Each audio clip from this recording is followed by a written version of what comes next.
Hey, what's up, blue collar business owner? Welcome back to the Blue Collar Prosperity Podcast. I'm your host, Paul Maskill, where we focus on helping guide you to have a prosperous blue collar business. Today, we have with us Jim Cosmas. Jim is the founder of the Blue Collar Wave, where he specializes in transforming home service businesses through expert coaching and consulting. Jim's focus is on refining operational efficiencies and strategic marketing to elevate companies' market presence and, most importantly, their bottom line. Jim is a big believer that revenue feeds your ego, but profit feeds your family. His number one goal is to help serious home service business owners operate more efficiently, maximize every opportunity, and close more sales. So that is Jim Cosmas. Welcome, Jim. Thank you so much for being here. What's going on in Florida today? Hey, welcome, Paul. Well, day after election, so there's a whole lot going on here in Florida. One of those taboo items, right? We're not supposed to talk about the politics, religion, and a whole bunch of other stuff. But Florida's great. Florida's great. Southwest Florida's fantastic. Awesome. Yes, we were recording this on November 6th, day after election day. And it's we'll see where 2025 brings us. But jumping into you and your expertise and your background, I know you spend a lot of time in the trades. That's where you play every day. But how did your journey start? How did you get to where you are today? Paul, I've been in this uh, really in the trade since 1980, longer than probably most of the people that are going to listen to this have been alive.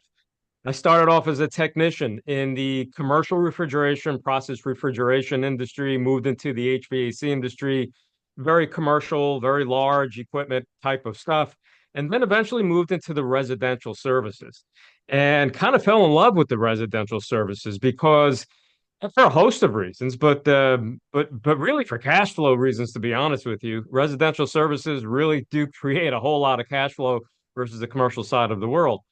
Moved into business ownership. I've owned businesses, started bootstrap businesses, started them from nothing, and grew them. I've sold a couple of businesses, and we moved into pretty much multi-trade, which HVAC, plumbing, electrical. Had a stint with roofing, doing a little bit of roofing kind of stuff now. A garage door, home remodelers, painting. So if it was home services, I was in it one way or another. I've worked for some of the largest companies in the country, between owning and operating businesses, pretty much every position that exists, literally every position that exists from field service to sales to CSR to dispatch to all of it, management, general management, and ownership. Awesome. Presently in the consulting world. So you run Blue Collar Wave, and based on your intro and based on you being in every area of the business, big part of what you help owners is becoming efficient in every area. There's always something leaking, and we might not know. We might think we need more leads, but we actually need to get more out of the leads we got. We might think we need to increase our sales, but we actually need to do something else. So let's kind of start at the top of the customer journey with leads. Obviously, throughout COVID, leads were abundant. We didn't have to call everybody back. We didn't have to answer our phone. We didn't have to follow up with there was just enough work for everybody, and everything was great. Nobody really had to, work that hard to go, scrap and claw for every lead. Now going into 2025, a little bit different. A lot of people, homeowners have spent their money on replacements. And a lot of companies are wondering what's next. With your experience, your expertise, you're working with people every day. What's kind of your take on leads? What are companies missing with leads? How do we get more out of, everything that's already coming in the door? You're right. Companies think they need more leads, and that may be true. They might need some leads. But what I find really is most companies aren't maximizing the leads they already have. You're 100% correct. There are a lot of systems, HVAC systems and plumbing systems and roofing and everything else that were replaced during the COVID years, and then depending on where in the country you are with hurricanes and weather events. So leads are sparse. Leads are sparse. It's maximizing the leads that we already have, but also attracting clients that are kind of soft in the market right now. And what I found is a lot of people have marketing messages that are muddied. There's no unique dominating position or market dominating position that they're taking. So they're creating leads that are just kind of vanilla. They're creating marketing that's kind of vanilla. And they're not really going into people's homes that are looking for something specific. They're trying to be too broad, like, hey, yeah, we service heating and air, or get your tune up today before it gets cold. Nobody cares. So it's really dialing in the marketing, dialing in the messaging. And then once that phone does ring, really being dialing in what happens the moment the customer hears the voice on the other end. What happens at that point? And we work quite a bit on that. So let's get into that a little bit and get a little bit more clarity on the messaging. We're going into winter, so obviously could be a big time for HVAC depending on where people live, or it could be shoulder season depending on where people live. But give our listeners like one or two examples. It doesn't have to be HVAC. It could be any industry of like what's a vanilla marketing message versus what's an actual marketing message that attracts our ideal client. So we want to look at marketing messages that address a challenge a customer is having right now. There are two different messages. One is addresses a challenge a client has right now, and the other is addresses a challenge a client might not even know about yet. And I'll give you an example. I'll give you a roofing example. If we address if we go to most roofing companies have messages like uh, yeah, get your roofing inspected before the rainy season, or they might have messages of get your roofing replaced now and save X, right? Type of thing. Versus maybe changing the marketing message a little bit and saying something like, is that stain on your ceiling getting a little bigger? And all of a sudden it really draws in a specific person, a specific target audience that says, wait a minute, they're speaking to me. It's like they're just actually talking to me. I do have a stain in my ceiling, so it's not so broad. You have other companies, the HVAC companies, plumbers do this all the time, electricians do this all the time, where they try to create a brand. And I'm not against branding, but when we talk about branding and you're doing less than $1 million a year in gross revenues, I have to be honest with you, ladies and gentlemen. If you're Joe's Heating and Air and you're doing six, seven, $800,000 a year, nobody cares about your brand. Nobody. Nobody cares that you're BBB. Nobody cares that you have you're licensed, insured, and bonded. Nobody cares. Those are actually things that are expected. So when we're talking about marketing to people and really getting in front of people to have a specific problem. Let's get in front of people that have a specific problem, or maybe even don't know they have a problem. Heating and air. We're going into winter and saying, versus saying, we have a furnace tune up or a boiler tune up for 79.95, and it's usually 189 vanilla. Everyone does that. What about something like, is your furnace going to last another winter? Is your furnace going to be okay when it's 0 degrees outside? Are you okay with 49 degrees in your house? Right now, all of a sudden it resonates. Well, wait a minute. I don't like that. Like, what are they trying to say? So that's the type of branding and marketing. That's the type of marketing really we should be looking at. This should be truly a market dominating position, something that's specific to you, and then also something that speaks to a very targeted audience. Love it. Yeah, and I think a lot of times companies think and humans think we've got a scarcity mindset of like, but what about all the other people, right? But we want the people that have the most pressing issue because they're going to call us the soonest versus the people that are, just the going back to what we talked about before, the generalists of like, we were talking before the show that there's between generalists and becoming experts. We want to become the experts in those homes that have the spot on the ceiling because those are the people that we want to call because they want to get that problem fixed before it becomes bigger. So I like to do this a lot. Let's kind of go into customer journey. So, all right, we've got our marketing message figured out. We're getting our ideal clients. Now, how do we make sure we get the most out of all of those leads? Because a lot of times, like we said, we don't actually maximize every lead. So we're getting all the leads. What are some of the things that we should do, shouldn't do that you see, companies out there they're doing when it comes to making sure we're getting the most out of every lead that's coming in the door? Well, every lead that comes in the door starts usually with a phone call or a form fill or something like that, right? And so there's a journey that customer goes through, and that is, okay, I found you online, or I found something on Facebook, or I found something on Google. However they found you, they have a problem. Maybe they found something they don't know they have a problem, but it was intriguing enough to make a phone call. Now they made a phone call, and what do they hear on the other end? Hello, thank you for calling Jim's Heating and Air. How can I help you? Hold on, click. Really? Like that's what you're going to do? And we hear that all the time. We hear the person on the other end is not warm and friendly. They sound hurried, they sound rushed, it's like they're being bothered. So that's part of the customer journey. It's the immediate interaction with that first interaction with that client happens the moment that phone is picked up. So that person on the other end, the CSR, whomever's handling that phone call, is probably the most important person in that company. So for you CSRs listening to this today, you guys have a really, really big load to carry. Secondly, then, what happens after that interaction? Do we schedule it? Was it easy to schedule? Did the customer get bombarded with 800 questions or not enough questions? We have to make it easy for the customer to schedule, get there when the customer needs to get there, when the customer needs us to be there, find out some specific information, and then move into making sure we're sending in a service scenario, making sure we're sending the right technician. And I'm sure everyone's heard this before, right tech to the right call. I don't understand why that's not being practiced. Everyone practices, well, I have these guys over here, so I'm just going to send these guys. And unfortunately, none of those guys are qualified to handle the call that just came in. So now we get to the service call, and somebody called because something is broken. Technician walks in, blinders on, broke, fix, I fix. Okay, it's fixed. Here's your $149. Thank you very much. Versus saying, you know what? Let's go through the entire system. Let's look at every part of the system. Let's have a complete interaction with the customer, show them that we are truly different. We're not like every other contractor that they've ever dealt with. And then show the customers really things that were found. We could show safety issues and upgrade things and things they didn't even know they had, challenges they didn't even know they had, and bring them to their attention. What happens is we end up maximizing that service call.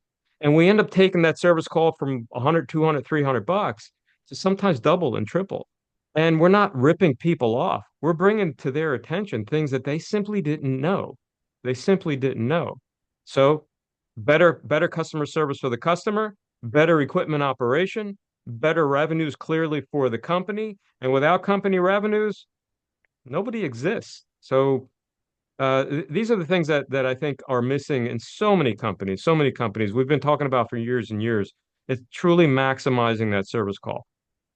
I think what happens though, Paul, is people conflate maximizing with high pressure and selling stuff people don't need. That is the furthest from the truth. If we're making stuff up, then you are ripping people off. Then you are. You end up on Channel 2 News. But if you're truly looking at an entire system, and what I mean by an entire system is looking at an HVAC system, don't just look at the condenser, don't just look at the air handler or the coil, or right. We want to look at every part of that system, including the duct system, including the electrical that's feeding it, including the gas system if it's gas, whatever, and make a list of things that we find that really should be addressed, that should be concerns or even upgrades. Indoor air quality. I can't believe we even talk about that still, you know that only I think it's two, the recent studies show 2% of HVAC contractors even talk about IAQ, indoor air quality, after all of these years. Yeah, so It let's get really is, that. it's that's the types of things that we talk about maximizing. And unfortunately, so many people say, I just need more leads. You need to really do better with the leads that you have. Yeah, so let's get into that even a little bit further, especially on the sales process. I totally agree with the CSRs, right? Like that's their first experience, that's the customer's first interaction. CSR is the first salesperson in the company. They got to sell the company to the person calling to be like, cool, I will book, or you know what, let me call around. Same thing goes when you mentioned form fills. We've all filled out forms on websites and they just go into this black hole. We never hear anything. Don't get an email confirmation. Don't get a text confirmation. Don't get a phone call. And then it's if we don't get anything in 10 or 15 minutes, it's on to the next one. So, but going into that sales process, I mean, I agree 100% because we're going into the house as the expert. And I always equate it to anybody that'll listen is it's just like going to the doctor's office, right? Like we're going to go to the doctor's office and say my knee hurts. But that doctor's still going to check your pulse. They're still going to check your blood pressure. They're going to check all these things because it's their responsibility as the expert to catch those things if there is an issue. If they realize, holy cow, you have high blood pressure, we need to treat that as well. Because what happens in our world, in the trades and in the doctor's world, if they don't check that and that person goes and have a heart attack, be like, did you just see a doctor yesterday? Yeah, Right. but they didn't check anything. And the same thing is in the trades. If someone calls you and says my thermostat's not working, I want it replaced, and all we go and replace that thermostat, that's all we do. We don't check anything else. And that person's heat goes out tomorrow and it's 49 degrees in the house. Who are they going to be mad at? They're going to Yeah. be mad at the HVAC company and technician for not looking at everything else and realizing, oh, that's a 20-year-old system. No wonder it died. They rather have that brought to their attention and decline it and say, at least I know about it versus, well, I don't want to tell them anything because I don't want to be salesy and I'm just a technician to fix something and I just took an order and fixed it. So we don't have to go into an entire sales process, but what are the most common things that you see companies not doing when it comes to the in-home sales process, especially from the service side? Training, training. Also, mindset shift. Technicians, a lot of technicians, really most technicians, like they didn't get into the industry to sell. At least that's what they say. I don't want to be a salesperson. I don't want to sell. That's because sales has such a negative connotation because we've all been exposed to the sleazy salespeople, right? But I think companies really fail to make sure that the technicians understand that they are selling. Even if they don't think they are selling, they're selling.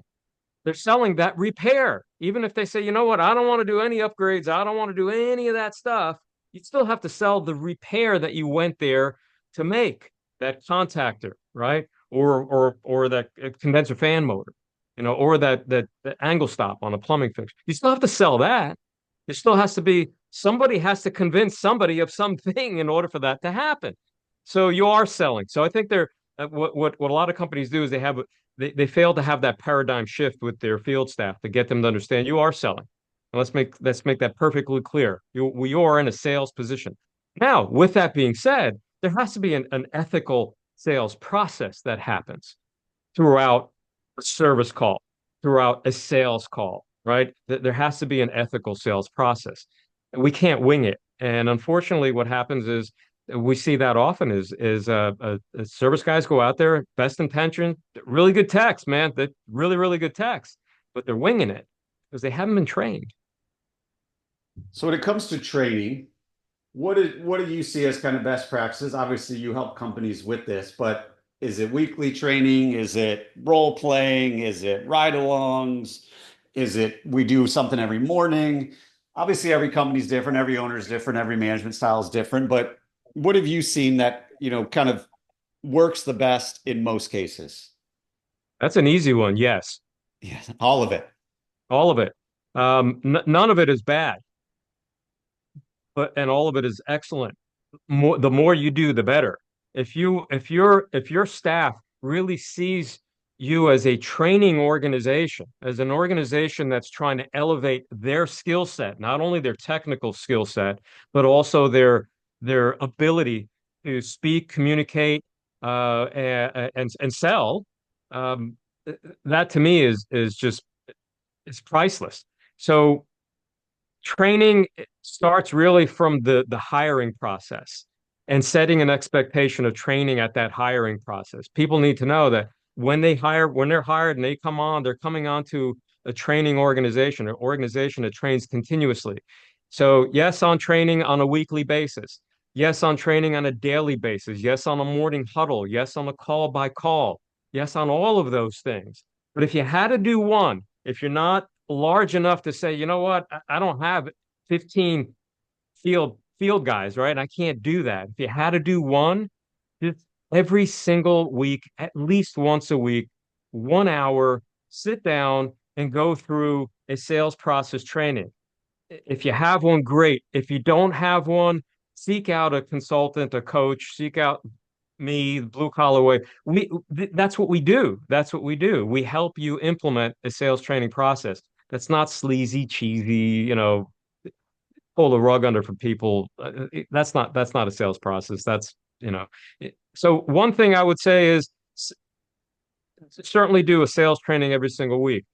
The other thing though that happens though in these trainings, and I see this often, and I know you've seen it, Paul, you've experienced it, and that is we have a meeting once a week and it's not clear what's happening in that meeting.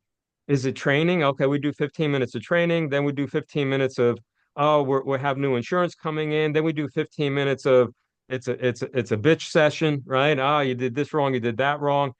And it's just muddied. It's just muddied. If you're going to do a training session, do a training session and nothing else in between it.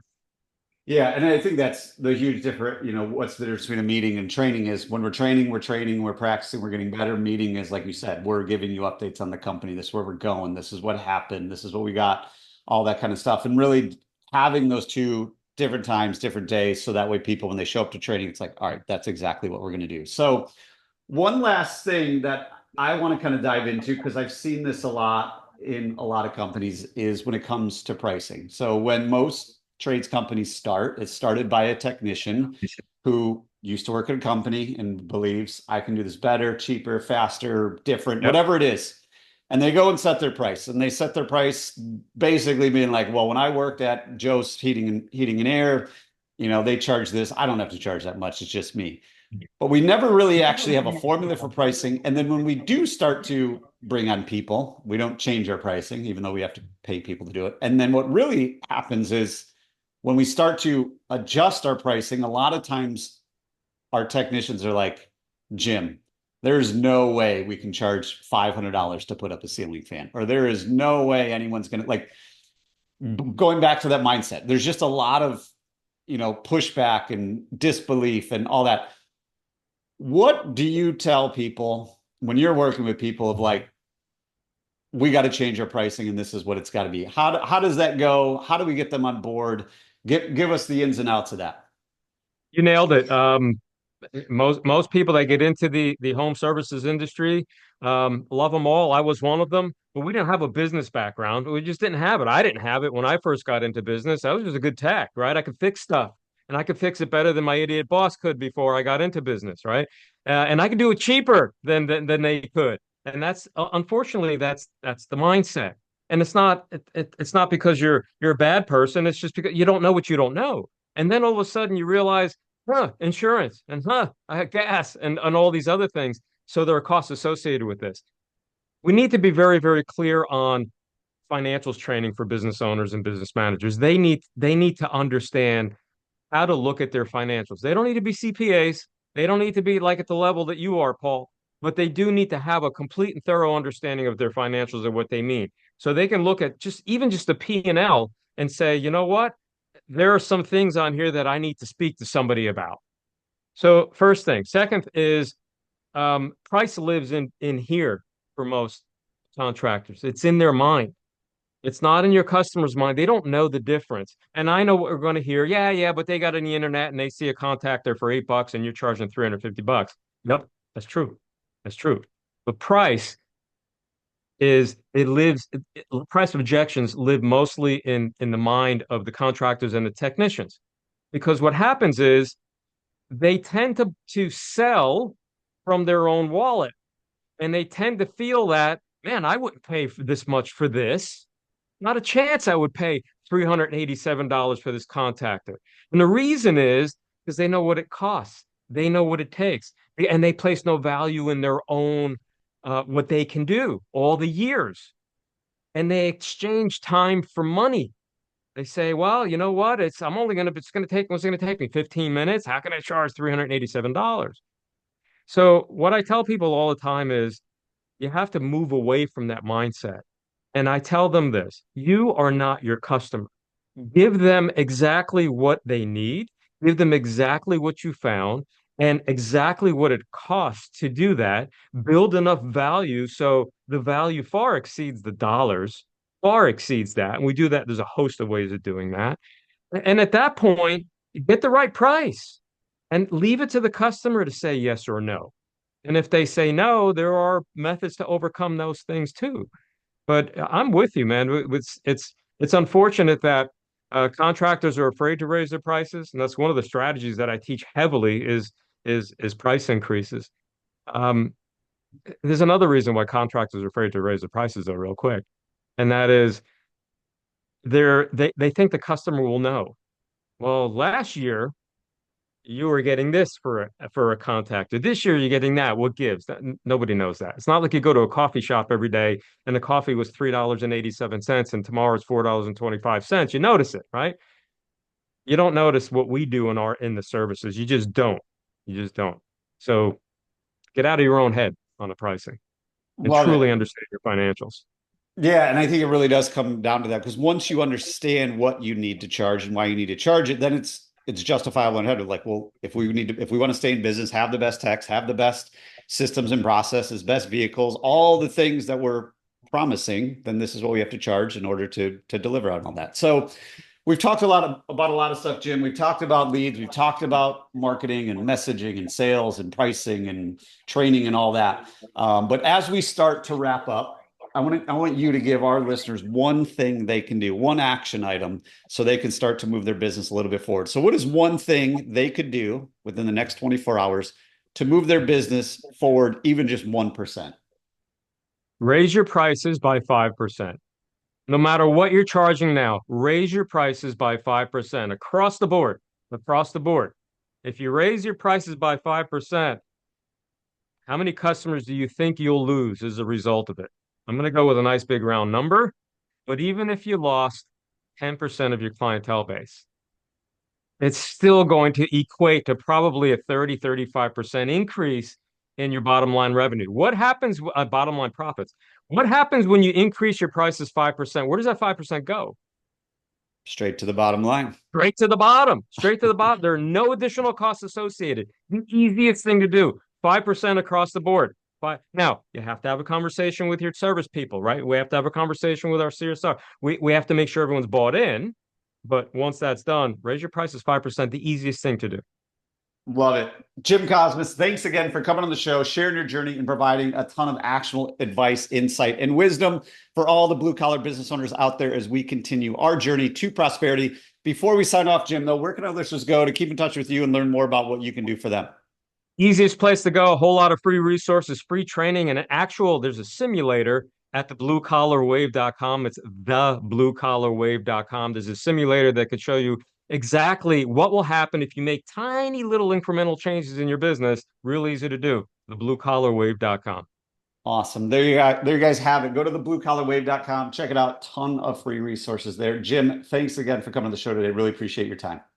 Awesome being here, Paul. I appreciate you.